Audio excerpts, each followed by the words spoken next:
नमस्कार। मेरे हॉस्पिटल सार्थक सर्जिकल सेंटर में लेज़र के द्वारा हाई टेक्नोलॉजी यूज करते हुए हर तरह की गुर्दे की पथरी का, पेशाब की नली की पथरी का, पेशाब की थैली की पथरी का संपूर्ण इलाज तथा मल मूत्र के रोगों के द्वारा मल मूत्र द्वार का जो रोग है, इसमें फिस्टुला, फीसर, पाइलोनाइडल साइनस तथा हेमराइड का लेज़र के द्वारा संपूर्ण इलाज हो रहा है। हमारे यहाँ एडवांस लेप्रोस्कोपिक सर्जरी से gall bladder, complete gall bladder, पित्त की नली तथा आंतों की बीमारियों का, बच्चेदानी से संबंधित सभी बीमारियों का लेप्रोस्कोपिक सर्जरी द्वारा पूर्ण इलाज हो रहा है। अपनी कमियों से दूर करना चाहूँगा। हमारे यहाँ विपक्षी पार्टियों ने हमारे कैडर, हमारे वर्कर, हमारे कार्यकर्ताओं के बीच में एक बहुत गंदा, एक बहुत नीच तरीके का एजेंडा फैलाने की कोशिश की है। हमारे लोगों को भ्रमित करने की कोशिश की है, डिमोरलाइज करने की कोशिश की है। वो बोलते हैं कि भाई हाथी पिछले कुछ सालों से आगे बढ़ नहीं पा रहा है क्योंकि वो किताबों के बोझ में दबा है। परंतु साथियों, ये सरासर झूठ है। और ये अभी रिसेंटली इलेक्टोरल बॉन्ड्स के बारे में जो खबर आई है उससे साबित होता है। आप लोग सब इलेक्टोरल बॉन्ड्स के बारे में जानते हैं साथियों, जानते हैं कि नहीं जानते? तो आप लोग ये भी जानते होंगे कि पिछले 6 सालों में इन इलेक्टोरल बॉन्ड्स के द्वारा 25 राजनीतिक दलों को 16,500 करोड़ रुपए मिले हैं। जानते हैं ना साथियों? परंतु इन 25 राजनीतिक दलों में एक पार्टी का नाम नहीं था। आप जानते हैं कौन सी पार्टी है जिसको, जब आप ये सब बखूबी जानते हैं कि बीएसपी ने आज तक एक भी रुपया किसी पूंजीवादी या कंपनी से पैसा नहीं लिया है, तो कैसे बोल सकते हैं कि हाथी पे किताबों का बोझ है? हाथी पे किताबों का बोझ नहीं। वो अपना कार्यकर्ता उस किताब को अपना कर्तव्य समझता है ताकि वो अपने मूवमेंट को आगे चला सके। जानते हैं ना आप सब साथियों कि बीएसपी ना कभी किसी पूंजीवादी के पैसों से लेके अपना इलेक्शन लड़ती है और ना ही आगे कभी लड़ेगी। साथियों, जैसा कि आप सब जानते हैं कि ये जो लोग बोलते हैं कि बीएसपी कार्यकर्ताओं पे बोझ डालती है, ऐसा कुछ नहीं। बीएसपी अपने लोगों के तन, मन और धन से, श्रद्धा से चलती है। साथियों, जैसा कि आप जानते हैं कि लोकसभा के आम चुनाव चल रहे हैं और इस लोकसभा चुनाव में अन्य पार्टी आप लोगों से आकर आपसे वोट मांगने का काम करेगी। परंतु इस बारी आप वोट डालने से पहले उनसे पिछले 10 साल का रिकॉर्ड जरूर मांगिएगा कि पिछले 10 सालों में जब वो सत्ता में रहे हैं तो उन्होंने आप लोगों के लिए क्या काम करके दिए। साथियों, आप जानते हैं कि बहन जी के सख्त आदेश हैं कि बीएसपी कभी मैनिफेस्टो जारी नहीं करती। बीएसपी कभी आने वाले 5 सालों के बारे में वादे नहीं करती। बीएसपी हमेशा अपने पिछले कामों को लेकर चुनावी मैदान में उतरती है और अपने सपोर्टर्स को बताती है कि किस तरह उसने अपने 5 साल के कार्यकाल में क्या क्या काम करे। तो साथियों, मैं भी आपसे दरख्वास्त करूंगा कि आप जब विपक्षी पार्टियां आप लोगों के बीच में आए और वोट मांगे तो आप उनसे पहले उनके पिछले 5 से 10 साल के कार्यकाल की रिपोर्ट कार्ड मांगिएगा। साथियों, बीजेपी की केंद्र में रही सरकार पिछले 10 साल से चल रही है और वह इस बार आप लोगों के बीच में गली मोहल्लों में घूम रही होगी, परंतु उनसे कुछ मुद्दों पर आप लोगों को सवाल करने हैं। साथियों, पिछले 10 सालों में न शिक्षा पे उन्होंने कुछ काम किया, ना सुरक्षा पे कुछ काम किया, ना यहाँ रोजगार के लिए कोई काम किया। अब शिक्षा की बात करें तो साथियों, हम सरकारी स्कूलों के बच्चों के सर्वे, सरकारी रिकॉर्ड्स पे देखें कि आजकल 8वीं कक्षा तक के बच्चे आज अंग्रेजी के शब्द पढ़ नहीं पाते। अगर हम एजुकेशन की बात करें तो स्कूलों में, सरकारी स्कूलों में आप बच्चों से अंग्रेजी में बात करने को कहें तो बेचारे सेंटेंस नहीं बना पाते। जा रही बात मैथ की, प्लस माइनस मल्टीप्लिकेशन डिवीजन की, तो 8वीं तक के कक्षा के बच्चे, आधे बच्चे आज बेसिक मैथ्स नहीं कर पाते। और आजकल आज 65% से अधिक सरकारी स्कूलों में कंप्यूटर्स तक की फैसिलिटी नहीं है। साथियों, आप सब जानते हैं कि शिक्षा कितनी महत्वपूर्ण होती है एक बच्चे का भविष्य बनाने के लिए। अगर भाजपा सरकार पिछले 10 सालों में हमारे बच्चों को शिक्षा ना दे पाई तो उसने हमारे खाली बच्चों की शिक्षा के साथ नहीं, आपके भविष्य के साथ खिलवाड़ किया है। साथ ही साथ आज साथियों 10 साल में शिक्षा तो पूरी कर नहीं पाए, ना बेचारे रोजगार दे पाए हैं। आज 3 में से 1 ग्रेजुएट युवा साथी बेरोजगार घूम रहा है। सरकारी नौकरियों के नाम पर सिर्फ पेपर लीक करने की खबरें आती हैं, जहां पर अगर कोई नौकरी निकल भी जाए, तो साथियों 1-1 हजार नौकरियां निकलती हैं, वहां पे 90-90 हजार लोग अप्लाई करते हैं। एक क्लास 5 की नौकरी के लिए यहां पर पीएचडी स्कॉलर्स, इंजीनियर्स और ग्रेजुएट्स अप्लाई कर रहे हैं। साथियों, ना यहां पे शिक्षा का प्रबंध हुआ, ना यहां नौकरियां दे पाए। अब आप ये देखिए कि किस तरह वो दीमक की तरह हमारे सिस्टम को तोड़ने की कोशिश कर रहे हैं। जब आपके बच्चे पढ़ेंगे नहीं तो वो कैसे अपने पैरों पर खड़े हो पाएंगे? जब उनके पास नौकरी नहीं होगी तो कैसे वो घर में आप लोगों के पास वापस मुड़कर आप लोगों की मदद कर पाएंगे? ना नौकरी होगी, ना रिजर्वेशन होगा। साथियों, भाजपा का हमेशा से वादा रहा था कि भाई हम हर साल 2 करोड़ नौकरियां देंगे। अब 2024 में ना नौकरी की बात होती है, ना तरक्की की बात होती है, ना रोजगार की बात होती है, ना सुरक्षा की बात होती है, तो सिर्फ मंदिर, मस्जिद और धर्म की। ना धर्म ने कभी किसी का पेट भरा है, ना कभी भर पाएगा।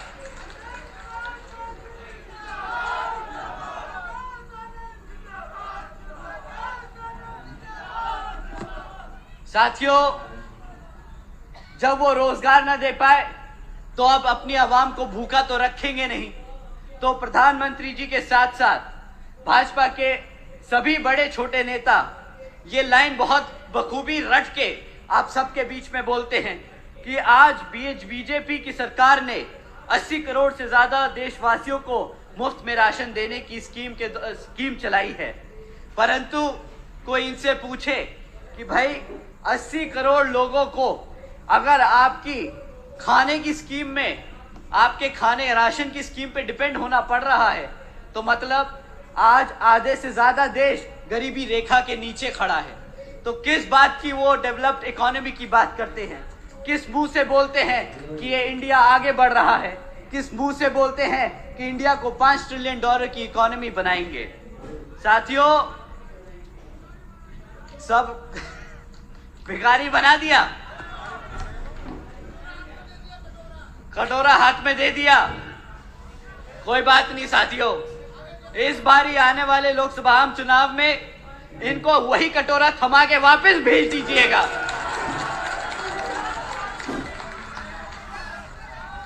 साथियों, इन्होंने आप लोगों को मुफ्त में राशन देने की स्कीम चलाई। आप जानते हैं कि इस मुफ्त राशन की लागत क्या पड़ रही है आप सब पे? साथियों, 2 लाख करोड़ रुपए ये सरकार का पैसा मुफ्त राशन बांटने में लगा रहे हैं। साथियों, और मुफ्त का राशन मिलता ही कितना है? 500 रुपया, 1000 रुपया महीना। आप लोगों को साल में 6000 रुपए का राशन देते हैं, ज्यादा 12,000 रुपए का राशन दे लेंगे, परंतु आपसे छीनते क्या है? भाई क्लास 4 और 5 की अगर नौकरी भी लग जाए तो 15 से 20,000 रुपए महीना की नौकरी लगती है। साल का आपको 2.5 लाख रुपया कमाने को मिलता है। ये 12,000 रुपए देके आपसे 2.5 लाख रुपए का चूना लगाते हैं। अगर यही है गुजरात का मॉडल, तो इस भारत को गुजरात का मॉडल नहीं चाहिए।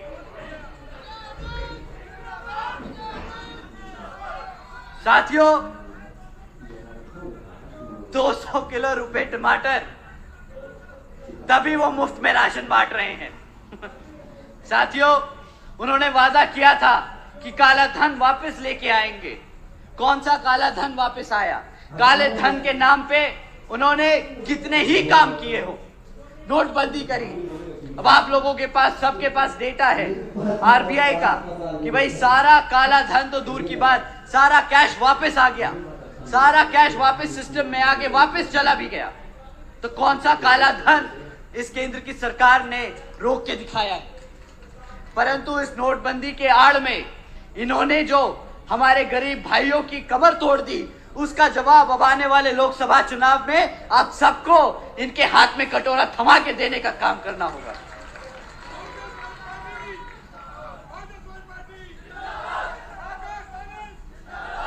साथियों, ये तो रही केंद्र की भाजपा सरकार।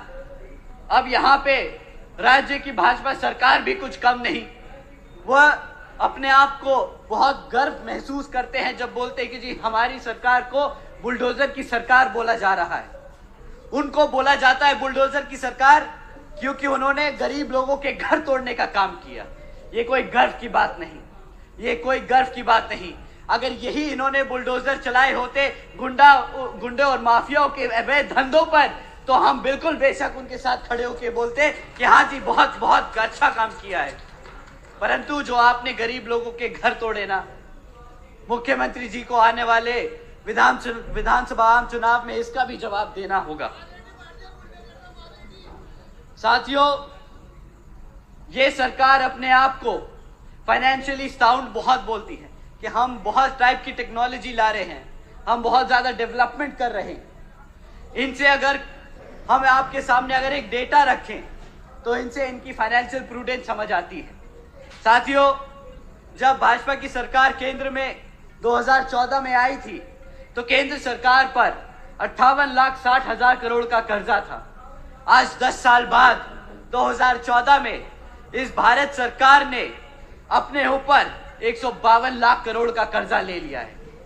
152 लाख करोड़ का कर्जा जो यहाँ के देशवासियों को देना पड़ेगा, हमारे भारतीय लोगों को देना पड़ेगा अपनी मेहनत की कमाई से। साथियों, ये 152 लाख करोड़ का हिसाब अब इनसे हमें मांगना होगा कि इन्होंने ये 152 लाख करोड़ रुपए खर्चे तो कहाँ खर्चे, क्योंकि ना हमारे युवा साथियों के पास रोजगार है, ना हमारी बहन बेटियों के पास सुरक्षा है, और ना ही हमारे यहाँ पे कोई नए स्कूल्स और कोई हेल्थ केयर के लिए हॉस्पिटल्स बनाए गए। साथियों, यह तो रही भाजपा की सरकार की हाल। अभी आपके बीच में लाल टोपी वाले भी आएंगे, वो भी बोलेंगे कि हम आप लोगों के लिए आपके हकों की लड़ाई लड़ेंगे। पर बहुत ये युवा या साथी यहाँ बोले कि भैया हमने इनको मौका दे के देख लिया। ये जब नए नए आए थे टोपी पहन के साइकिल पे घूमे और बोले कि हम युवा नेता हैं, हम यहाँ पे युवा साथियों का बहुत सहयोग करेंगे, उनके लिए रोजगार देंगे। परंतु वो हमें टोपी, वो खुद टोपी पहन के हमें भी पिछले 5 साल में टोपी ही पहनाते रह गए। साथियों, उन्होंने एक तरफा, जिस समाज ने उनको एक तरफा वोट डाला, पिछले कुछ दिनों ने आप लोगों ने सबने देखा कि किस तरह जब इस समाज पर उत्पीड़न हुआ, जब इस समाज पर तकलीफें आई, तो किस तरह इस समाज के समाजवादी पार्टी के अध्यक्ष चुप्पी साधे बैठे रहे। साथियों, जो आपके हकों के लिए नहीं बोल सकता, जो आपके हकों के लिए नहीं लड़ सकता, वो आपके वोटों का हकदार नहीं। साथियों, जैसा कि मैंने आपसे शुरुआत में कहा था कि बहन जी ने हमसे कहा है कि आप जनता के बीच में जाइए और हमारे काम के बारे में बताइए, ताकि हमारा वोटर, हमारे समर्थक, हमारे लोग वही आगे जाके समाज में आगे सबको बता सके। तो साथियों, मैं आपके सामने बहन जी के गवर्नेंस मॉडल के बारे में कुछ बातें बताना चाहूंगा। साथियों, बहन जी के गवर्नेंस मॉडल के तहत बसपा ने अपनी सरकार के चलते हुए महामाया गरीब बालिका आशीर्वाद योजना चलाई थी, जिसके तहत 3,25,000 बच्चियों को 1-1 लाख रुपए देने का बहन जी ने काम किया था। साथियों, देश में पहली बार पहली बार ऐसा हुआ था कि बच्ची पैदा होते ही लखपति बन गई थी। साथियों, बहन जी ने इस योजना के तहत 3,250 करोड़ रुपए अपनी बच्चियों को देने का काम किया था। बहन जी के गवर्नेंस मॉडल के तहत बसपा की सरकार ने सावित्रीबाई फुले बालिका शिक्षा योजना भी चलाई थी, जिसके तहत 7 लाख से ज्यादा बच्चियों को 12वीं तक की शिक्षा प्राप्त करने हेतु बहन जी ने 600 करोड़ रुपए से ज्यादा इन बच्चियों को पढ़ाने के लिए खर्चे थे। साथियों, बहन जी ने एक तरफ हमारी बच्चियों को मुफ्त में शिक्षा देने का काम किया ताकि वो अपना पढ़ लिख कर अपने पैरों पर खड़ी हो सके। दूसरी तरफ ये सरकार आपको हर महीना मुफ्त में राशन देती है ताकि आपके बच्चों का भविष्य इन पर निर्भर हो जाए, आप लोग अपने पैरों पर ना खड़े हो पाए। साथियों, एक अच्छे लीडर में उनकी पॉलिसीज में पता चलता है कि वो कितना अच्छा लीडर और कितना अच्छा अपने लोगों से जुड़ा है। साथियों, बहन जी के गवर्नेंस मॉडल के तहत बसपा ने सरकारी कॉलेजेस के साथ साथ व्यवसायिक technical institutes, engineering colleges, polytechnic एवं इंडस्ट्रियल ट्रेनिंग इंस्टीट्यूट्स के में अन्य पिछड़े वर्गों के छात्रों के लिए 27% आरक्षण की व्यवस्था तय की थी। इसी के साथ साथ पहली बार सरकारी कॉलेजेस के स्टूडेंट हॉस्टल्स में अन्य पिछड़े वर्गों के छात्रों के लिए भी 27% आरक्षण व्यवस्था तय की थी। साथियों, बहन जी के गवर्नेंस मॉडल के तहत चलकर बसपा की सरकार ने प्रदेश में अपने शासनकाल में 12,500 करोड़ की लागत से हमारे सभी SC, ST व OBC के साथ साथ आदिवासी समाज के 3.5 लाख से ज्यादा परिवारों को महामाया आवास योजना के तहत अपने खुद का घर देने का काम किया था। साथियों, बहन जी के गवर्नेंस मॉडल के तहत चलकर बसपा की सरकार ने सरकारी नौकरियों के साथ साथ देश में पहली बार सरकारी ठेकों में भी आरक्षण की व्यवस्था तय की थी। इसके साथ साथ सरकारी नौकरियों के भीतर सरकारी नौकरियों पर भी लगी रोक को हटाकर बहुजन समाज के साथ साथ सर्व समाज में से सभी जरूरतमंद लोगों को सरकारी नौकरियों तो देने का काम किया था। साथियों, बहन जी के गवर्नेंस मॉडल के तहत चलकर बसपा की सरकार के नेतृत्व में कृषि एवं संबंधित कार्यों में मिनिमम वेजेस को 55 रुपए से बढ़ाकर 100 रुपए प्रतिदिन करने का काम किया और अन्य पिछड़े वर्गों के लोगों की क्रीमी लेयर की वार्षिक आय सीमा 3 लाख रुपए से बढ़ाकर 5 लाख रुपए करने का काम किया। साथियों, बहन जी ने अपने शासनकाल में 90,000 से ज्यादा शिक्षकों को सरकारी नौकरी देने का काम किया, 1 लाख से अधिक सफाई कर्मचारियों को नौकरी देने का काम किया, 2 लाख से अधिक नौजवानों को पुलिस फोर्स में भर्ती करने का काम किया और 6 लाख से अधिक अपर कास्ट समाज के कमजोर लोगों को विभिन्न सरकारी पदों पर नौकरी देने का काम किया। साथियों, बहन जी ने हर स्तर पर एक रिकॉर्ड छोड़ के रखा है कि अपने 5 साल के शासनकाल में युवाओं को नौकरी दी, हमारे बच्चियों को शिक्षा दी, हमारे बुजुर्गों, हमारे पिछड़े वर्ग के समाज को छत देने का काम किया। साथियों, उन्होंने कभी भी आकर आपसे आने वाले 5 साल के लिए वोट नहीं मांगे।